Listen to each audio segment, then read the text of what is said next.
इस मुद्दे पर हमारे मंच पर मैं पहली बार बात कर रहा हूँ। मैं अब तक नहीं किया कर रहा था और मैं जानबूझ के नहीं कर रहा था। मैंने कहा मैं अभी गुजरात में अहमदाबाद में बैठा हूँ और मैं हियर से या किसी से फ़ोन पे बात करके जो चलाऊँगा, हो सकता है कि उसमें आपके व्यूज़ बढ़ जाएँ, वो हो सकता है, लेकिन क्या मैं जानकारी सही दे पाऊँगा अपने दर्शकों को?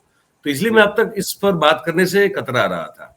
अब क्योंकि बहुत करीब है और इसलिए मैंने सोचा कि मैं आपसे बात करूँ क्योंकि आप वहाँ बैठे हैं, आपको पता है क्या हो रहा है। तो ये जो हम सुनते आ रहे हैं इतने दिनों से कि भई रेवंता रेड्डी साहब ने इस नाम को सजेस्ट किया रेड्डी साहब के, है ना? और रेवंता रेड्डी साहब और चंद्रा बाबू नायडू जो हैं अभी भी बहुत क्लोज हैं। रेड्डी साहब उनको काफ़ी अपना एक पॉलिटिकल मेंटर मानते हैं और एक तरह से ये कहा गया कि भई चंद्रा बाबू नायडू ने ही रेड्डी साहब का नाम प्रपोज़ किया क्योंकि उनके पुराने रिश्ते उन पर फिर बहुत सारी बातें हुई दोनों के।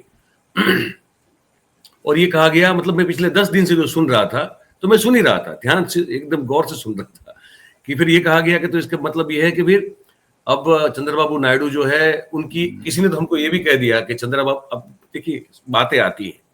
हमको किसी ने कल ये कहा कि चंद्रा बाबू, राहुल गांधी और किस तीसरा नाम किसका दिया मुझे मैं अभी नाम तीसरा नाम भूल गया। ये तीनों लोगों की दुबई में एक एक स्विफ्ट मीटिंग हो गई है, मतलब एक छोटी-सी मुलाकात।